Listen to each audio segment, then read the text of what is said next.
Olá, seja muito bem-vindo a mais uma edição do Panorama. O nosso programa de hoje vai falar sobre a presença das mulheres na ciência. Estimativas feitas em vários países do mundo calculam que menos de 1/3 dos pesquisadores em atividade hoje são mulheres.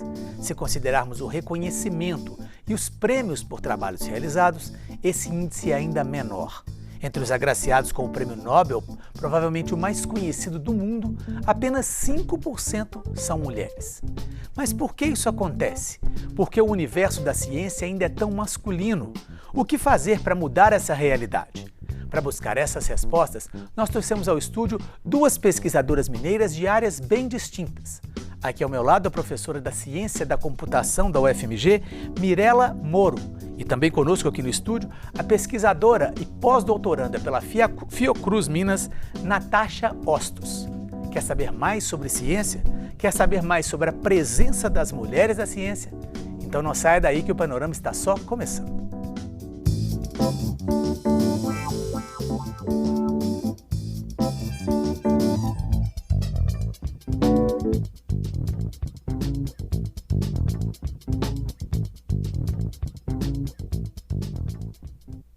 Muito obrigado, Natasha, pela presença, muito obrigado, Mirela, também pela presença. Eu queria começar o programa com vocês falando um pouquinho como é que é o trabalho de vocês no dia a dia da pesquisa. Quer dizer, são de áreas bem diferentes, né? A Natasha das ciências humanas, a Mirela das ciências exatas. Começando por você, Mirela, como é que é o dia a dia do seu trabalho de pesquisadora numa área que é bastante predominantemente masculina, né? Fala um pouquinho pra gente do trabalho. Então eu sou da área de ciência da computação. As nossas estatísticas realmente são bem masculinas, né? A gente tem em torno aí de 85% dos estudantes são homens e do mercado de trabalho também fica 80% a 85% homens. E no nosso dia a dia de ciência, esse fator de ser uma área predominantemente masculina, é claro que interfere, né?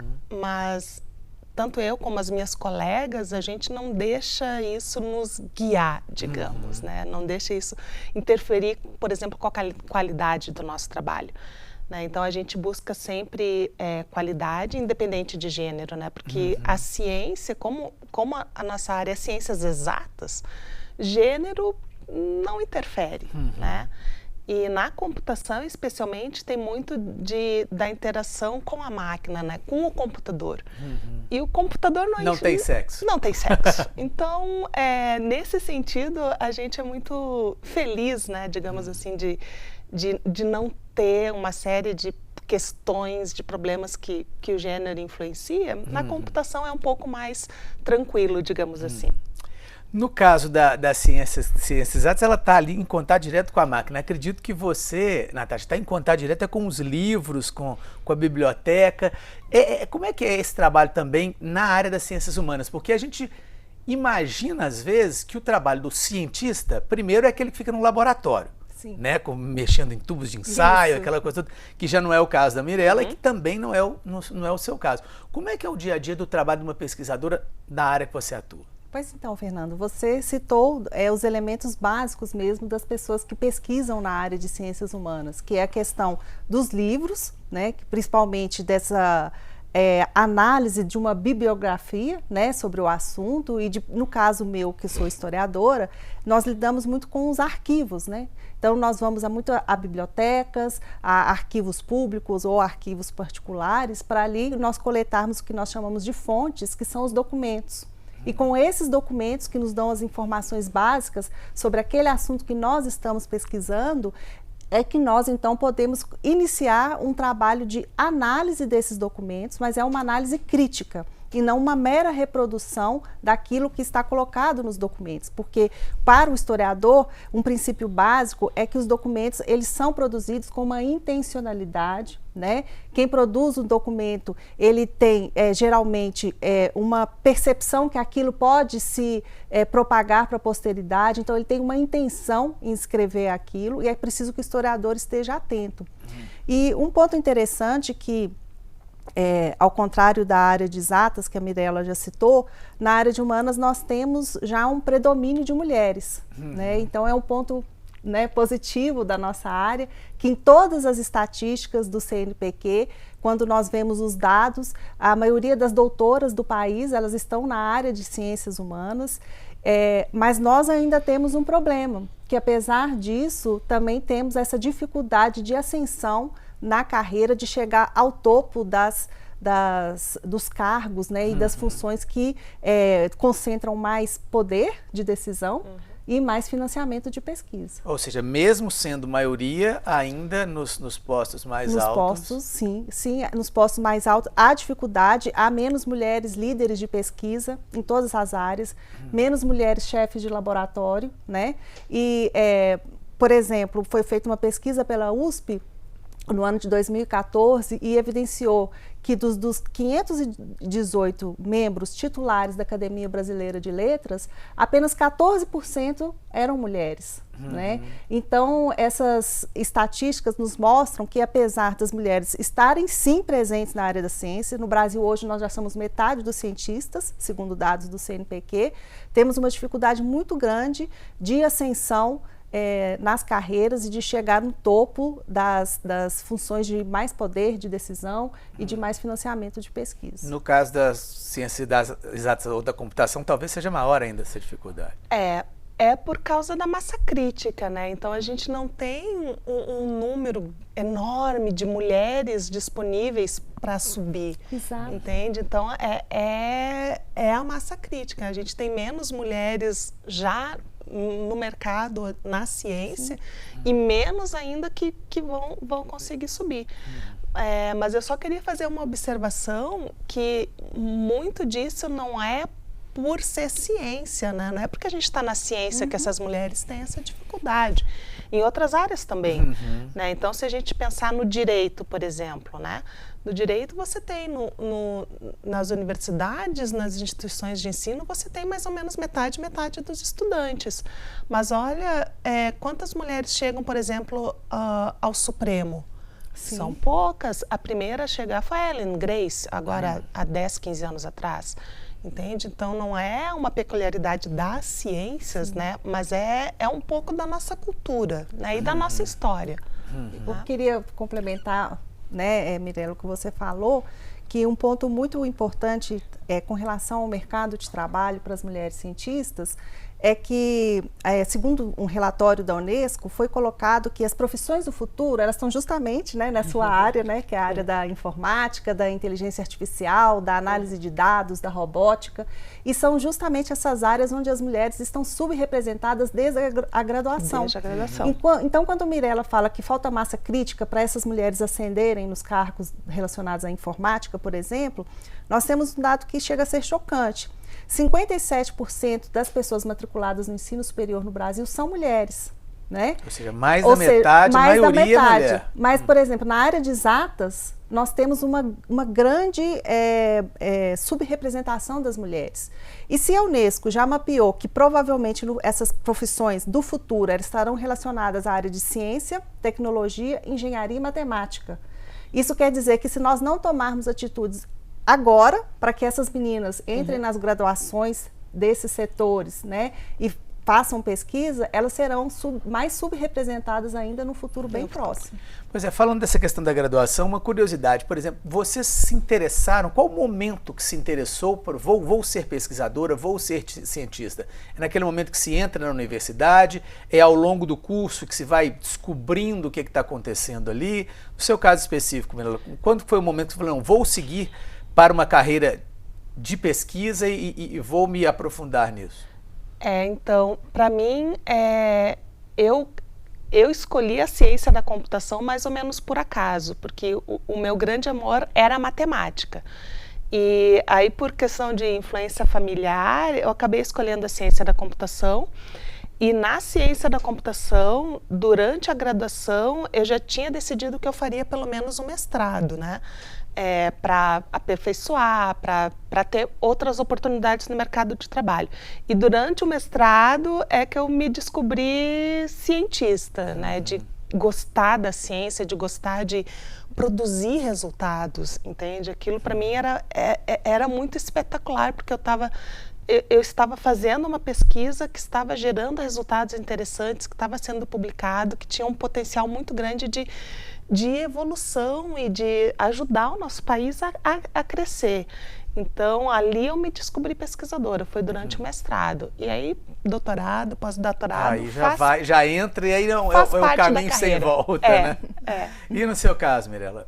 Bom, para mim essa trajetória ela foi um pouco torta, né? Porque eu comecei fazendo a graduação em Direito na UFMG, mas eu não me identifiquei muito com a prática advogando, né? Então, eu sempre gostei de História, no ensino médio eu gostava muito de História e resolvi dar uma repaginada e mudar totalmente a minha trajetória profissional. Fiz outro vestibular para História e ao longo do curso eu me apaixonei pela pesquisa acadêmica, né? Já comecei a fazer a iniciação científica, aí, como disse a Mirela, aí vem toda aquela trajetória natural, né, de formação do pesquisador, que é longa, né? Outra coisa que a gente tem que falar, que a gente tem que fazer uma graduação, mestrado, doutorado, possivelmente um pós-doutorado, para assim você se conformar como um cientista completo, não é mesmo? E estar apto, né, a ascender na sua carreira, prestar os concursos públicos, no mínimo doutorado hoje, né? Para as instituições, pelo menos públicas federais. Então, eu me apaixonei pela questão da produção do conhecimento e na minha área, que é a História, eu acho que é uma área fundamental nos dias de hoje, né? Para a gente poder incentivar essa reflexão na sociedade sobre as questões políticas, sociais, econômicas que nos afligem ali ao longo do tempo. Perfeito. Queria mostrar uma reportagenzinha para vocês. O dia 11 de fevereiro é o Dia Internacional das Mulheres e das Meninas na Ciência. E para comemorar essa data, o secretário-geral da ONU, Antônio Guterres, gravou uma mensagem sobre a importância da presença feminina em todas essas áreas de pesquisa. Vamos ver. Skills in science, technology, engineering and math drive innovation and are critical to achieving the Sustainable Development Goals. Women and girls are vital in all these areas. Yet, they remain woefully underrepresented. Gender stereotypes, a lack of visible role models, and unsupportive or even hostile policies and environments can keep them from pursuing these careers. The world cannot afford to miss out on the contributions of half our population. We need concerted efforts to overcome these obstacles. We must tackle misconceptions about girls' abilities. We must promote access to learning opportunities for women and girls, particularly in rural areas. And we must do more to change workplace culture so that girls who dream of being scientists, engineers, and mathematicians can enjoy fulfilling careers in these fields. Let us ensure that every girl everywhere has the opportunity to realize her dreams, grow into her power, and contribute to a sustainable future for all. Thank you. Bom, pelo que ele coloca ali, pelo que a gente vê, parece que essa questão da presença feminina na pesquisa não é um problema só no Brasil, mas no mundo inteiro, né? Vamos dizer assim, né, menos mulheres do que deveriam em algumas áreas específicas. Ele coloca ali a questão das áreas rurais, que a gente ainda não comentou, e das áreas da Mirela ali, da engenharia, da matemática. Como é que vocês veem essas questões? Sim, então é realmente um problema, não é só do Brasil, né? É um problema internacional e existem diferentes soluções, né? Aqui no Brasil, por exemplo, a gente tem o CNPq. O CNPq ano passado lançou um edital para atração de mais meninas justamente para ciências exatas, para as engenharias, né? Para a computação. E é um problema que para o Brasil é extremamente importante. Por quê, né, no nosso caso?